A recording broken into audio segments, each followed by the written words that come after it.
Мир вам, дорогие братья и сестры!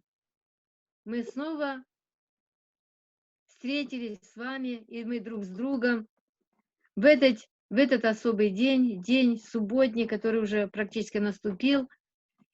И приветствую вас всех,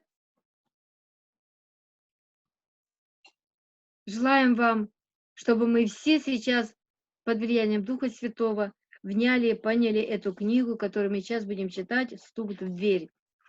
Сейчас молитва. Наш милосердный Отец Небесный, славим и благодарим Тебя, Боже, за Твой план спасения, за то, что Ты располагаешь сердца в этот святой субботний день для исследования Писания. Пребудь с нами Духом Твоим Святым, открывай нам истины и будь прославлен и возвеличен, наш вечно любящий Бог, Отец, Сын и Святой Дух. Аминь. Аминь. На прошлом занятии мы начали из темы, которая у нас называется общая тема тут, неосознанная вина в библейской истории. Мы первый момент уже выяснили, ярким примером самообмана в отношении неосознанных мотивов было распятие самого Иисуса Христа. И это было неосознанно. Второй момент мы читали. Задолго до Голгофы Иисус указывал на неосознанный грех своих врагов. Он много раз открывал и показывал, что... И вот смотрите, написано, и он, придя, обличит или осудит мир о грехе и о праведности, о суде. Невозможно простить такой грех, пока Святой Дух не откроет его нашему сознанию. И Иисус желает, чтобы мы грехи осознали, чтобы они были открыты пред нашими взорами, чтобы мы поняли и разумели. Он проникает в глубины и в конце концов достигнет дна и вытащит оттуда все то, что мы еще не понимали и не разумели. А на прошлом занятии мы начали третий момент. Таким образом, изглаживание грехов обуславливается двумя важными факторами. Грехи должны быть полностью осознаны, и должна появиться новая оценка креста, дающая ту силу, которая делает это переживание возможным. Вот эти два момента мы начали разбирать. Первый, грехи должны быть осознаны, и второй момент, новая оценка креста. Если убрать искупление, данное на кресте, то ни один единственный грех не сможет быть прощен или изглажен. Великое пророчество Захарии касается изглаживания грехов, ибо он говорит об очищении от греха и нечистоты. Мы читали Захарии 12 глава, 10 стих и 13 глава, 1 стих. Это пророчество частично исполнится в опыте тех особым образом воскрешенных людей, которые на самом деле убили Христа при его первом пришествии. Вот этот отрывок. А на дом Давида, то есть руководство церкви, и на жителей Иерусалима, то есть церковь, и залью дух благодати и умиления, и они воззрят на него, которого пронзили, и будут рыдать о нем, как рыдают об единородном сыне, и скорбеть, как скорбят о первенце. В тот день откроется источник дому Давидову и жителям Иерусалима для омытия греха и нечистоты. Но омытие, которое откроется при условии покаянного введения Христа распятого, не может примениться к ним на сегодняшний день. Мы можем только ожидать, что Святой Дух будет излит на церковное руководство и на церковь, дав им новое видение Христа распятого, открыв наше собственное участие в этом преступлении. То есть мы должны понять, что весь посланный этой Ладикийской церкви в 3 главе Откровения, как написано, ангелу Ладикийской церкви напиши, мы читали, что ангел подразумевается руководителем, но тут имеется в виду еще, что и мы также имеем участие во всех этих преступлениях, так как, слушая руководителей, идя за их словами, мы делаем то же самое, что делают они. И Дух благодати и умиления – это и есть Святой Дух, который ходатайствует за святых по воле Божьей. Дух Святой прославляет Христа. И он возбуждает в сердцах народа Божьего новые чувства, единства со Христом.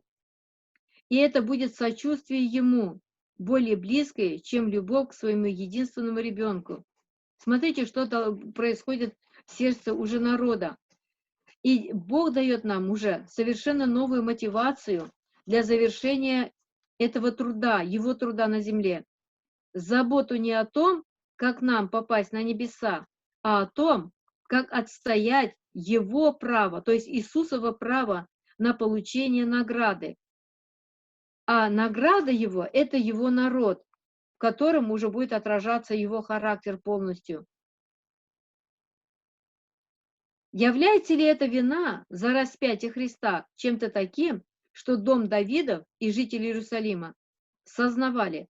То есть дом Давида – это руководство, а жители Иерусалима – это народ. И, очевидно, нет. Но это осознание выходит на свет только при излитии Духа Святого. Видите, пока Дух Святой нам не откроет, оно нам не откроется. Если бы приняли весть в 807 году, где превознесен был наш Христос, то исполнилось бы и пророчество Захарии. Но эта весть не была принята домом Давидовым. И что мы еще узнали? Что в наши дни у наших служителей и народа нет еще четкого видения этой истины. И потому исполнение пророчества Захарии еще в будущем. И окончательное омытие связано с излитием Духа Святого. Когда именно эта корневая проблема Ладикии является бессознательной, как вражда против Бога была и все еще остается сегодня основной преградой для принятия излития Святого Духа, давайте мы сейчас, вот просьба обратиться к Библии, и теперь в Библии мы рассмотрим эту проблему неосознанного греха. И мы начали вчера под тему, когда вся неправда действительно ощущается. И также мы рассмотрели 1 Иоанна 1,9, что это место, если исповедуем грехи наши, то Он, будучи верен и праведен, простит нам грехи наши, очистит нас от всякой неправды. Мы практически понимали неправильно, когда мы просто обобщенно молились, как бы не называя каждый грех и не признавая не называя каждый грех своим именем. И если мы думаем, что о прощении грехов только как о подготовке к смерти или воскресению, нам тогда не надо беспокоиться о неосознанном грехе, который еще прячется под поверхностью. Но мы же живем во время очищения святилища. С 1844 года началась новая иная работа. Работа очищения, восстановления судебного следствия. Мы не должны сейчас заботиться о смерти. Нас должно заботить приготовление к восхищению. И это тщательная, глубокая работа, которая будет совершаться в разуме народа Божьего в это последнее время. Под поздним дождем зерно зреет для жатвы, а жатва есть кончина века. Потому принятие позднего дождя, оно ведет нас к восхищению, к подготовке и к восхищению.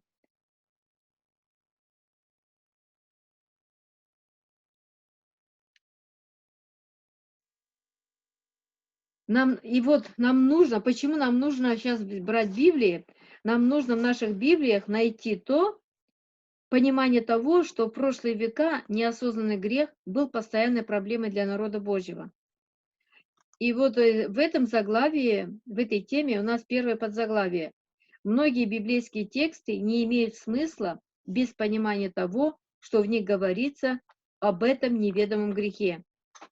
Иеремия говорит: лукаво сердце человеческое более всего и крайне испорчено, кто узнает его? А знает сердце наше только Господь. И также вторит ему Павел: помышления плотские, суть вражда против Бога. И эта вражда является теми глубинами, которые человеку трудно узнать. И мы также узнали, что слово «узнать»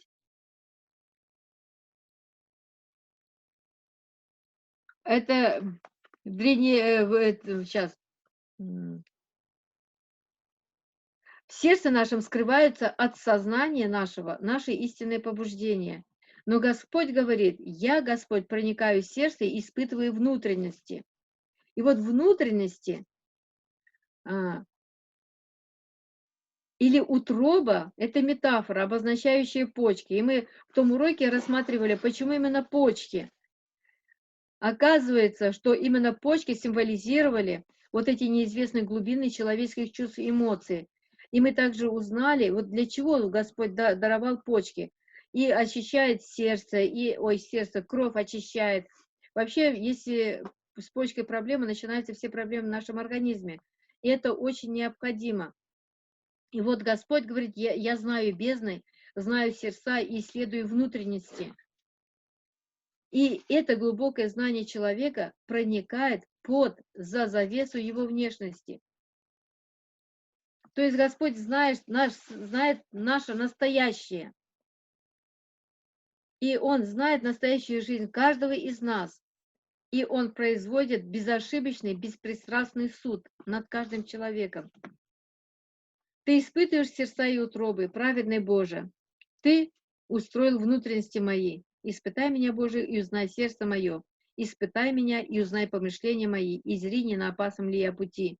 Искуси меня, Господи, испытай меня, расплавь внутренности мои и сердце мое. Вот на этом месте мы и остановились. Простите, может быть, много выдержки приходится тут брать, читать, но они все связаны, и одно касается другого. Но как-то невозможно одно упустить. Очень хорошо повторение, мать учения. Очень спасибо Да, тебе большое. слава Богу, потому что каждый раз читаешь и смотришь как бы первый раз. И, конечно, когда читаешь, оно просто внутренность переворачивает, действительно. И вот с этого места мы сейчас начнем читать дальше. И вот эта тема наша называется «Когда вся неправда действительно очищается». Мы первый подзаглавие еще не закончили. Мы продолжаем читать. Иеремия обращается к Господу, чтобы тот защитил его истинные побуждения. «Господи Саваоф, судья праведный, испытывающий сердца и утробы, Тебе верил я делом мое». Иеремия 11 глава, 20 стих. Эта мысль о раскрытии потаенных побуждений сердца переносится в Новый Завет. Поскольку только Господь испытывает сердца и утробы, Он воздаст каждому из вас по делам вашим. Откровение 2:23. Таким образом, когда Господь впоследствии говорит Лаодикее: «Знаю твои дела», ясно, что послание к ладикийцам – это тоже испытание сердец и утроб, раскрытие погребенного во мраке, пользуясь словами Елены Уайт, приведенными ранее. Мы уже говорили о том, что у Христа не было такой же проблемы неосознанных помышлений, как у нас. Вы видите, у Христа не было этой проблемы неосознанных помышлений. У него было все осознанно, потому ему еще тяжелее было пройти на этой земле этот путь, так как он все осознавал и понимал. Он читал мысли наши, он знает все, а мы о себе не знаем правду практически. Но Господь нам так открывает шаг за шагом. И Исаия говорит о Христе: «И почиет на нем Дух Господень, Дух премудрости и разума, Дух совета и крепости, Дух ведения и благочестия. И страхом Господним исполнится, и будет судить не по взгляду очей своих, и не по слуху ушей своих решать дела, и будет припоясанием чресл его праведность, и припоясанием бедер его истина». Исайя 11, 2, 5. Мы видим, что Иисус Христос, во-первых, зачат был от Духа Святого, и Дух Святой был на нем. Он имел премудрость Божью, и разум у него был Божий, и у него совет с Господом постоянно, и крепость его, и ведение, и благочестие. Всем этим он уже наполнен был. И страх Божий был у него в том плане, что он постоянно повиновался воле Божьей, и также, что он будет судить не по взгляду очей. То есть он справедливый Бог, и не просто так Он решает дела людей, он проникает в сердца, глубоко узнавая и мотивации, и просто так не делает человеку, ну, суд не выносит.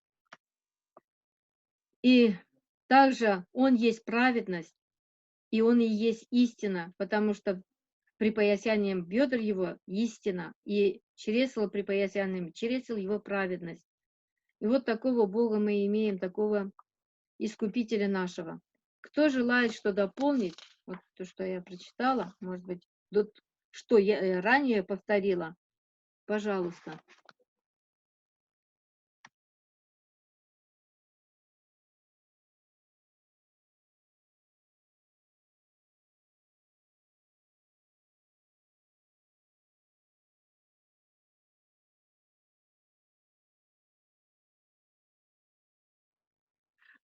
Может быть, я очень быстро говорю, что-то вы молчите. Наверное, может, не уловили. Все хорошо, все понятно. Можно дальше, думаю, продолжать читать. Это хорошо. А то я, как говорил Билл Диверсиш, как-то со стеной разговариваю, то есть с компьютером. Мне как-то непривычно. Христос совсем не знал подавленного чувства вины. Вы видите, так как у него не было чувства вины, он не был в этом обременении, хотя вина всего мира лежала на нем. Он стоял перед Богом в истине и был таким образом праведен. Его побуждения были чисты и прозрачны. Это всего лишь предзнаменование того рода людей, которых соберет весь третьего ангела, ибо они тоже должны иметь веру Иисуса. Не просто веру в Иисуса, но ту самую веру, что была у него, веру Иисуса. Это глубокое переживание, предлагаемое Ладикийской церкви. Вера, духовное видение и праведность Христова, когда дверь будет открыта. Это из книги Дональд Шорт «Исследование об очищении святилища в связи с современной историей деноминации». Диссертация на степень магистра Потомакского университета, не издана. 1958 год, страница 46. Вы видите, каков должен быть народ, вернее, не то, что должен быть, а будет народ, который будет уже пред лицом Божьим, вот как состояние 144 тысяч, да? Они имеют веру Иисуса. Они имеют и веру, это золото очищено огнем, духовное ведение, это глазная мазь, Дух Святой, и праведность Христова, это его белая одежда праведности. То есть этот народ уже запечатлен, он полностью отражает Христа, и он стоит перед своим Богом в истине и в праведности, потому что побуждения уже этого народа будут чистыми и прозрачными. Мы тут закончили первый пункт.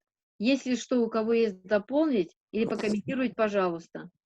Ну вот ты сказала хорошо, он стоять будет в истине и праведности, и главное, что у него не будет никакой вины, так как вот не было вины у Христа перед Богом. А он как бы был этим прообразом, что у 144 тысяч этой вины тоже не будет, которая сейчас нас изнутри грызет.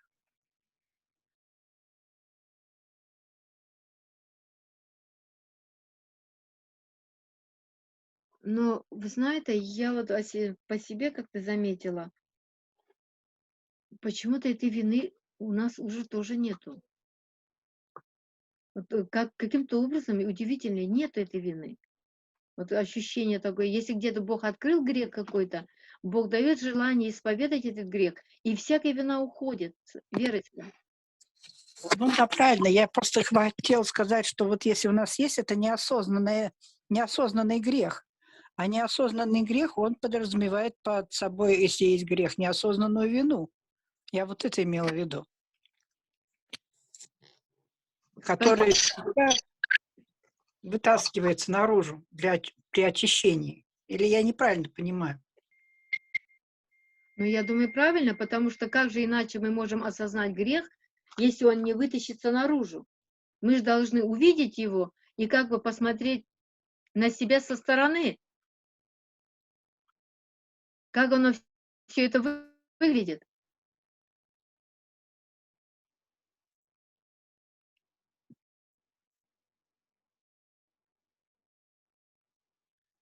Так, Айше, у меня цей теперь экран, и я не смогу стоять на воротах. Ты уже сама контролируй, хорошо?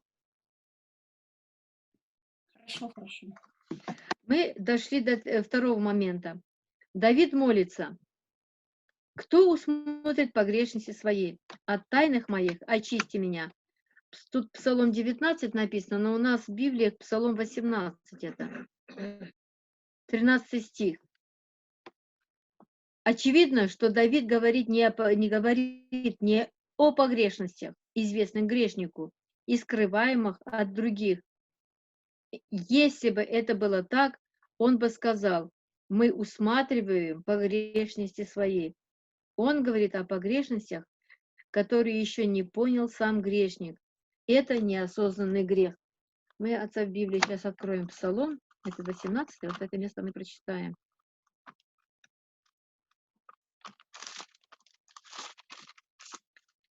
Кто усмотрит погрешности свои? От тайных моих очисти меня. И от умышленных удержи раба твоего, чтоб не возобладали мною. Тогда я буду непорочен и чист от великого развращения. Да будут слова уст моих и помышления сердца моего благоугодны пред тобою, Господи, твердыня моя и избавитель мой. Видите, то, что мы читали вот выше, это состояние 144 тысяч, что чистый и непорочен, это праведный, это как характер Христа.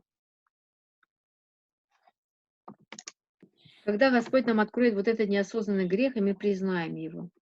Есть у кого что дополнить? Поэтому, или я читаю дальше, третий мой пункт уже длиннее. Сейчас, секундочку. Дело в том, что помните, мы читали, у Шорта, по-моему, мы и читали, что народ Божий должен пройти путь Христа. Полностью, вот как Христос прошел путь свой, вот так и народ Божий пройдет путь Христа. По-другому никак. Как Он полностью доверялся Отцу, так и народ Божий полностью будет доверяться Господу. Поэтому вот здесь вот Шорт хорошо пишет, да? Вот только так решится это ладикийское состояние, только ладикийская проблема. Только весть, вот мы сегодня тоже утром говорили, весть и есть выход из ладикийского состояния. Вот духовное видение и праведность Христа, когда дверь будет открыта. Да. Спасибо, спасибо. То есть народ Божий последнего времени пройдет путь Христа. А путь Христа он может пройти только верою, той верою, которой этот путь прошел Христос. По-другому никак. Спасибо. Полное доверие Отцу и полное покорение Его воли. Третий момент. Моисей молится. Ты положил беззаконие наше пред тобою, и тайное наше пред светом лица твоего. Псалом 89:8. Что это за тайные грехи? Те, о которых мы знаем, то, что мы скрываем от чужих глаз, или это неосознанные грехи? Это не могут быть известные грехи, которые мы исповедали, так как такие грехи не кладутся пред тобою, пред светом лица твоего. Все такие грехи ты бросил за хребет, в пучину морскую. Исайя 38:17 и Михея 7:19. Должно быть, это неисповеданные грехи, и в контексте Моисеевой молитвы это неосознанные грехи. Как можно исповедать грех, если ты его еще не осознал? Так же? Моисей живо описывает неосознанное подавление, которое действует в сердцах всех грешников после грехопадения. Мы исчезаем от гнева Твоего, и от ярости Твоей мы в смятении. Все дни наши прошли во гневе Твоем. Мы теряем лета наши, как звук. Дней лет наших 70 лет. Псалом 89, 7 по 10. Наши годы – это постоянный конфликт с неосознанной виной. Святой Дух постоянно углубляет наше знание о ней. Если мы с радостью принимаем каждое новое и более глубокое открытие нашего неосознанного греха и с готовностью исповедуем его, дело очищения продвигается. Но этот труд для огромного тела церкви долгие годы наталкивается на сопротивление и откладывается. Вот видите, как Господь открывает нам, да, вот, что благодарение Господу, что Дух Святой нам углубляет наше знание об этой неосознанной вине и постепенно открывает нам. Но Господь желает, чтобы мы с радостью приняли Его обличение и с готовностью исповедовали Его, приняли, признали, чтобы Он мог работать в наших сердцах, чтобы дело очищения уже продвигалось как можно быстрее в теле Христа. Но Дух Святой наталкивается на сопротивление и откладывается. Кто Вы желает добавить? смотрите, как тут написано, наши годы – это постоянный конфликт с неосознанной виной. Почему? Вот действительно, да? Верующие ли мы, неверующие ли мы, все равно вот это состояние неудовлетворенности, даже когда мы верующие, все равно что-то вот, ну, нету вот этого покоя, нету вот этого счастья, да? Вот почему? Вот он очень хорошо пишет наше состояние. Постоянный конфликт с неосознанной виной, а потому что там в глубине сидит вина, вот этот корень, который мы не понимаем, не осознаем, но это не дает нам покоя. И вот решение – это только Святой Дух. Святой Дух, который может проникнуть туда глубоко, да, Бог. И открывая нам вот наши внутренности, наше состояние, Он дает нам знание об этом, что там в глубине у тебя, поэтому у тебя такой конфликт, поэтому нет удовлетворения, потому что в глубине у тебя сидит неосознанный грех. И вот этот именно неосознанный грех не дает тебе покоя. И вот эта работа Духа Святого, фактически, это должна быть действительно радость, благодарность Господу за вот эту работу. Потому что многие, не хотят, не соглашаются, да, вот, нет, я хороший, как бы. А вот только так может Господь очистить. Вот убрать это состояние может только Дух Святой, выводя наружу вот наше все неосознанное, показывая нам и давая нам возможность каяться в этом, и он изглаживается. Вот так изглаживание происходит. Спасибо. Спасибо. Потому что он же говорит, признай только вину твою, и будешь иметь успех. Вестью верного свидетеля по-прежнему остается «ты не знаешь». Елена Уайт понимала нашу человеческую проблему неосознанных побуждений. В 1906 году она написала статью на эту тему для ревью. Она признавала, какая тема через всю Библию. Она видела, как Павел из Тарса совершенно искренне не знал, сказал, что оно было ему неизвестно. Обратите внимание на то, как она признает, что это самая большая проблема, стоящая перед человеком. И только служение Христа во святилище дает ее решение. Братья мои, день и ночь, и особенно в ночное время, передо мной встает этот вопрос. Текел, ты взвешен на весах и найден очень легким. Какими мы предстаем перед Богом в это время? Мы можем быть искренни и все же сильно обманываться. Савл из Тарса был искренен, когда гнал церковь Христову. «Я думал, — говорил он, — что мне должно много действовать против имени Иисуса». Он был искренен в своем неведении. Так само и мы искренне можем заблуждаться и не понимать. Мы знаем, что нет ни одного человека, как бы он ни стремился делать добро, кто мог бы сказать: у меня нет греха. Как же нам тогда избежать обвинения? Ты взвешен на весах и найден очень легким. Мы должны взирать на Христа. Неизмеримой ценой Он заключил завет, по которому Он стал нашим представителем на небесном суде, нашим защитником перед Богом. Взвешен и найден очень легким. Вот описание нашей сущности. Пусть все, и молодые, и старые, будут честны в отношении самих себя, чтобы не спотыкаться во мраке, делая горькие ошибки и таким образом помогая делать ошибки другим. Рюю Энгерль, 8 марта 1906 года. Видите, все-таки глубиной вести верного свидетеля остается «ты не знаешь». И до сих пор мы, адвентисты, вообще Божий народ, мы также не знаем истинного своего состояния. И это остается самой большой проблемой для человека, что также и Павел не знал своего собственного сердца, каково оно было, когда даже гнал церковь Божью и думал, что он этим служит Господу. И он также был искренен в своем неведении, как многие из нас, или те люди, которые знают о Христе, но они искренне, но находятся в других местах, но Иисус сказал, что Он их найдет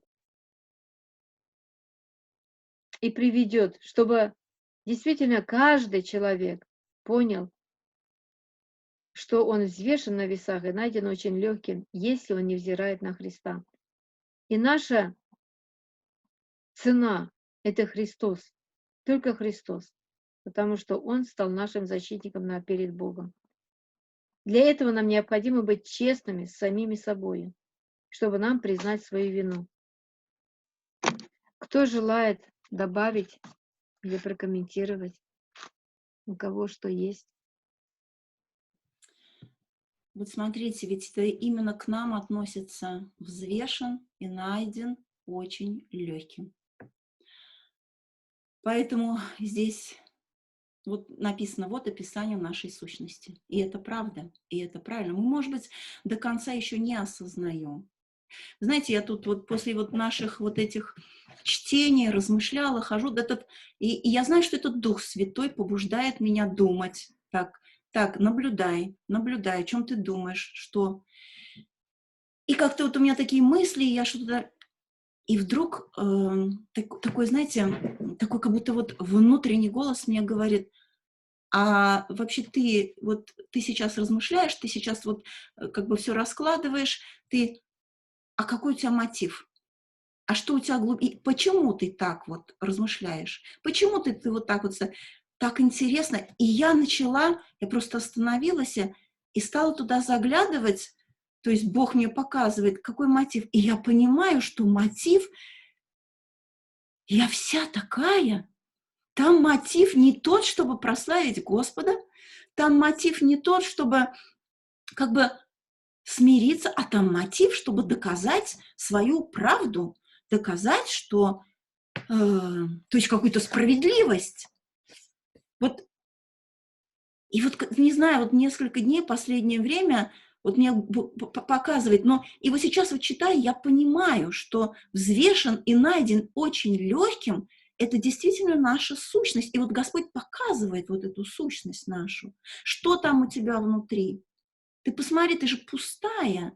Ты только думаешь о себе, ты думаешь, как тебе угодить, ты думаешь, как бы твои как бы проблемы решить, как доказать свое, что ты, ну как бы твою правоту, вот. И, ну не знаю, вот у меня сейчас такой опыт. И вот сейчас то, что вот мы читаем, оно непосредственно относится. Я вот о себе говорю. Я о себе говорю. И поэтому сейчас, вот когда мы читаем, пусть все, и молодые, и старые, будут честны в отношении самих себя. Вот что хочет Господь. Повернуть глаза наши хочет вот туда, в глубину, чтобы не спотыкаться во мраке, делая горькие ошибки, и таким образом помогая делать ошибки другим. Это Елена Уайт писала, да, про Льюи энд Геральт? Это ее же цитата, да? Да, да. Да. Елена Вайт понимала нашу человеческую проблему. Да, вот она писала очень в точку, в цель цитата. Прямо вот в цель. Пусть Господь поможет нам и смириться, чтобы Он действительно работал. Спасибо. Вы знаете, вот в эти моменты сатана такими волнами чувства вины на меня хочет, я свой опыт рассказываю, такие чувства вины, ну вот опять, ну вот, вон оказывается, какие у меня там внутри, оказывается, какая я, да, и чувство вины сразу, вот и какая. И тут же голос Божий говорит мне, а это работа, а я тебя люблю, а несмотря на это, я тебя люблю, иди вперед. Как бы он меня как бы раз, и я раз так встала, опять так бодренько, и опять у меня такие вот мысли. Вот слава Богу, спасибо. Вот для нас, спасибо, Айше, вот для нас на сегодняшний день вот тоже хорошая подпора жизнь Авраама, да, который мы сейчас в субботней школе проходим. Видим, какие у него были падения, и тем не менее Господь держал его в завете.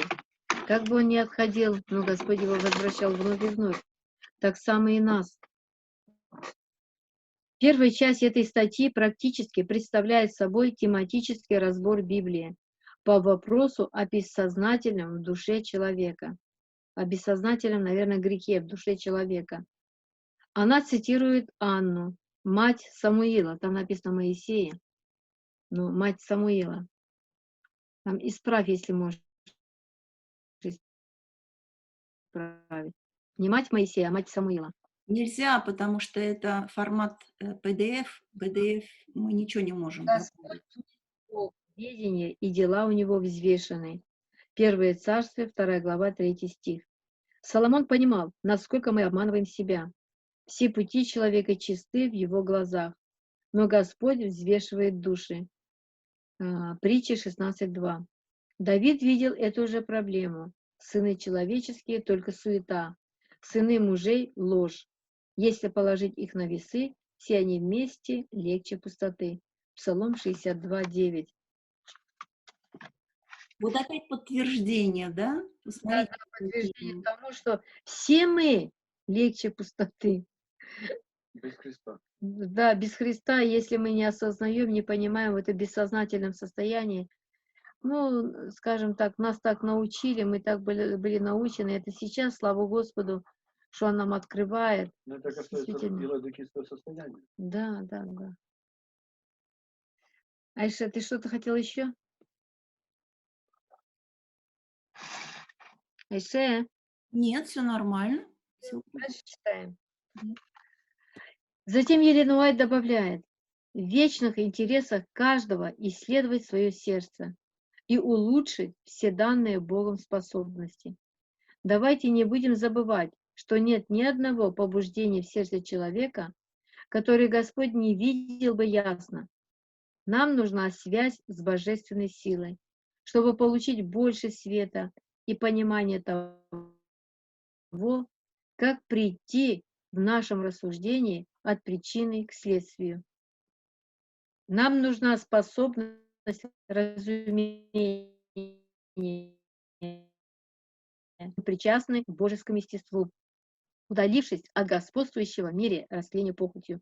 Нет никакого замысла, даже самого сложного, или побуждения, как бы тщательно оно не было скрыто, которого он, то есть Бог, не понимал бы ясно. Там же. То есть там же это в Review and Herald получается, в этой же статье. Да, прежде всего нам необходимо исследовать свое сердце. Как во 2 Коринфянам 13 главе 5 стихе, кажется, написано, да, что исследуйте самих себя, если вы только не то, что вы о себе думаете. Но я по памяти сказала, может быть, сейчас, может, что-то я неверно сказала. Я хочу прочесть. Да, испытывайте самих себя, верили вы, самих себя исследуйте. Или вы не знаете самих себя, что Иисус Христос в вас? Разве только славы. Все Христос.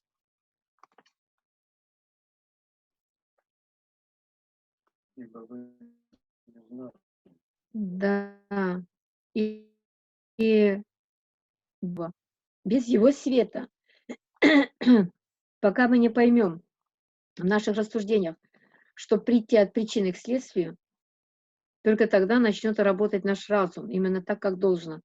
И придет эта способность разуметь. И Господь уже соделал нас причастниками Божьего естества, дабы мы удалялись в этом мире от...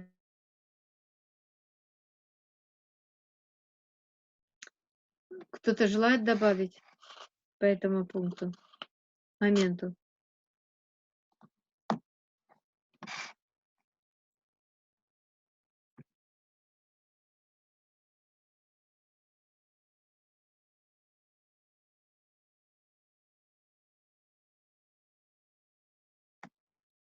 Если нет, читаю дальше. У нас еще время есть. 4 момент. Поразительным примером скрытого, погребенного греха является Азаил. Он не мог заставить себя поверить, что способен сделать такие неописуемые вещи, на которые его считал способным пророк Елисей. И сказал Азаил: «Отчего господин мой плачет?» И сказал он, то есть Елисей: «От того, что я знаю, какое наделаешь ты сынам Израилевым зло. Крепости их предашь огню, и юношей их мечом умертвишь, и грудных детей их побьешь, и беременных женщин у них разрубишь».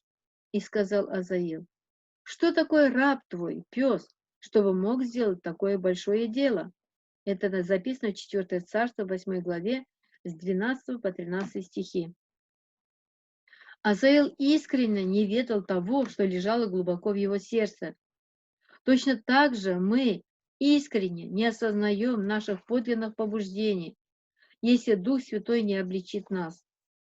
Обратите внимание на следующее. Цитата. «Если бы кто-нибудь сказал им, то есть критиканам, что несмотря на их рвение и старания по исправлению других, они в конечном итоге окажутся подобны же тьме, они бы сказали, как сказал Азаил пророку: что такое раб твой, пес, чтобы мог сделать такое большое дело?» Свидетельство для церкви, том 4, страница 89-90. Если бы Ахан... Так, вот эти 2 абзаца прочитала. Есть что добавить у кого? Мы поняли, да, что на примере Азаила мы также не знаем глубинные мотивы нашего сердца и что там скрыто. И очень часто Вестница Господня пишет, что, и мы тут в этой книге тоже читали, что те грехи, также Бог откроет нам те грехи, которые мы могли бы сделать в удобных обстоятельствах, но которые еще не сделаны, но могли бы сделать. Это тоже неосознанные грехи.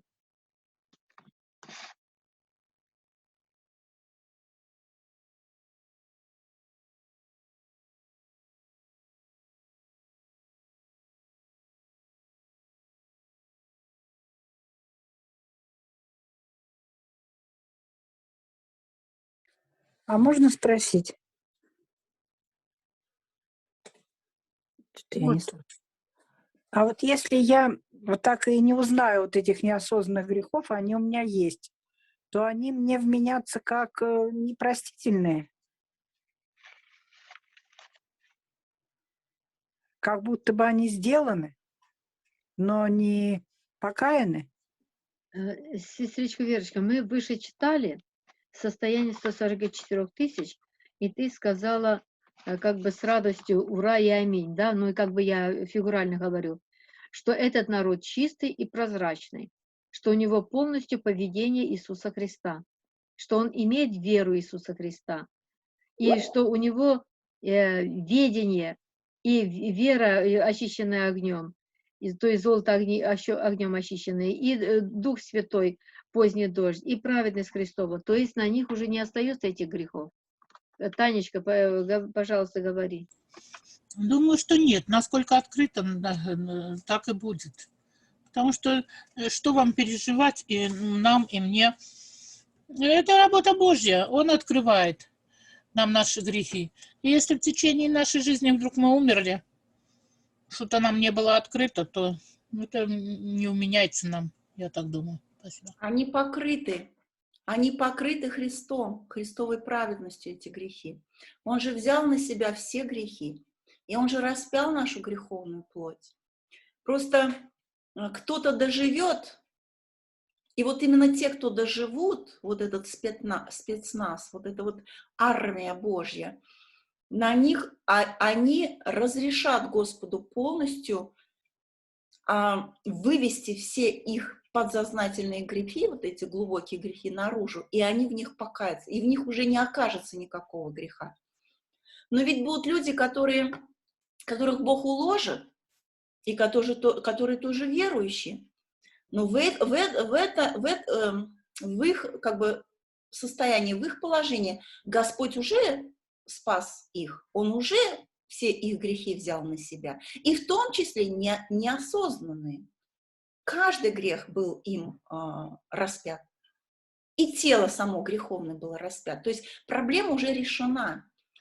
А здесь вот как бы говорится о народе, который ждет Господь, который позволит ему очистить всю внутренность и вывернуть. Фактически каждый, кто будет вот, участвовать вот в этой последней борьбе, они позволят Господу вывернуть их наизнанку. Просто. Спасибо. Да, вот Господь же нас готовит к такому послушанию, к такому ощущению. Уже сейчас Он готовит нас. Слава Богу. И вот мы читали про Ахана, и Ахан также бы ответил: нет, нет, что такое раб твой? Пес, чтобы мог сделать такое большое зло, но он пошел дальше, чем хотел в своем сердце. Именно так отдельные члены церкви незаметно увлекаются чем-то и вызывают гнев Божий против себя, против церкви. То есть чем-то, что Богу не угодно. Там же, это свидетельство для церкви, том 4. Только страница 492-493. Не забывайте, что, как и при распятии Христа, именно мотив является неосознанным, а не само внешнее действие. Видите, как важно? Мотив. Мы, вот Айше уже делилась, что она думала, что верно там делает, и Дух Святой ей открывал, что мотивы были неправильные. Сейчас верный свидетель хочет, чтобы мы увидели и ощутили ужасные последствия неведомого греха, который понудил наших братьев отвергнуть начало позднего дождя на конференции 1888 года. И после нее. И это тот же самый неосознанный грех, который понудил иудеев распять Христа. В скобках: прости им, ибо не знают, что делают. Луки 23:34. Видите, то же самое. Мотивация, то же самое, неверная мотивация. Этот грех является неосознанным. Именно мотивы неверные. Тут чуть-чуть осталось. Сколько десятков лет мы несем ответственность за задержку грядущего громкого клича. Все это время мы думали, что нами движет желание ускорить его наступление, хотя в действительности мы задерживали его. Делая своими силами, как говорится, и благовествование, и всякие дела, там, чтобы привлечь мир, привести в церковь, не ко Христу, а в церковь. И бежали раздавать и газеты, и все раздали, и довольны, мы столько-то раздали. А на самом деле получается, что у нас мотивы были неверные, мы этого не знали, не осознавали. Есть что добавить? Но я думаю, мы, наверное, здесь уже закончим, да? К 5 уже не будем заходить тут, потому что длинная отрывок. Смотрите, как он пишет. сколько десятков лет мы несем ответственность за задержку грядущего громкого клича. Все это время мы думали, что нами движет желание ускорить. Да, адвентисты, да, вот. Как бы мы вот то делаем, вот, вот. А на самом деле, да, то есть ускорить его наступление, а на самом деле, в действительности, мы задерживали его. Да и сейчас, в принципе. Ну да, и сейчас тоже. Вот сколько разных мероприятий проводили. Всякие там клубы здоровья, там за чаепитием, городки здоровья, там много-много чего. Всякие, ну, это ж, поквартально, там, по кварталам города там брали, там районы там разносили, т. Все это, все вышли, отчитали, что сделали, и все, одни отчеты. На бумагах писалось, одни отчеты. А фактически мы остались все необращенными на сегодняшний день. Но благодарение Богу Господь ведет, слава Господу. Ну что, мы здесь остановимся, да?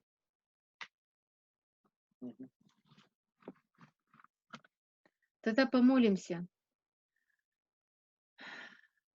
Наш чудный Бог, Отец наш Небесный. Мы так благодарны Тебе, что Ты так милостиво обращаешься с нами, ласково и нежно, через Господа нашего Иисуса Христа. Мы так благодарны, что так сильно Ты нас любишь. И Твое желание восстановить нас и вернуть нас к себе. Тот Эдемский сад, который мы потеряли, насколько нас сильно. Потому и завет Твой, он был изначально, и Ты всех нас ввел в этот завет. И Ты же и держишь нас в этом завете, Ты же нас находишь, Ты же спасаешь, Ты же очищаешь, Ты все делаешь сам для того, чтобы народ Божий, вернее, не только народ Божий, но весь народ Ты желаешь спасти на этой земле. Но все те, кто откликаются добровольно, Ты тогда очищаешь сердца, очищаешь глубины наши, вытаскиваешь все мотивации наши. Мы так благодарны Тебе за это, Господь. И в это последнее время, в которое мы живем, мы разумеем и понимаем, что мы живем в преддверии Твоего возвращения. Мы жаждем, мы просим Тебя, вернись, Иисус, и все сделай сам, всю эту работу, а нам дай только Тебе не мешать совершать Твою работу очищения и над нами, и чтобы потом Ты мог нас использовать для славы Своей, для возвещения Твоей вести, для громкого клича. Даруй же, Господи, наконец-то АСД понять и осознать, что это мы задерживаем Твое пришествие. Это мы несем ответственность, Господи, и мы виновны пред Тобою. Прости нас, Господь, за этот неосознанный грех, за грех неверия, за противление, за вражду, Господи, против Тебя, за те мотивации наши грязные, неверные, и за те грехи, которые мы бы сделали, если бы был удобный для этого момент или обстоятельства. Прости нас, Господь, свой народ и служителей Твоих, всех рангов, и народ Твой полностью по всему лицу земли. И омой нас своей драгоценной кровью, Иисус, и омывая, очищая, веди ко спасению теми путями, которые Ты для нас уже открыл. Хотя мы уже спасены во Христе Иисусе, но совершай свое очищение с нами и над нами, Господи. Да, мы уподобимся Тебе во всем, и чтобы народ Твой был приготовлен, дабы Ты мог получить награду. Слава Тебе, хвала и благодарность нашему дивному Богу, Отцу, Сыну, Духу Святому, ради пролитой крови Иисуса Христа. Аминь. Аминь. Аминь.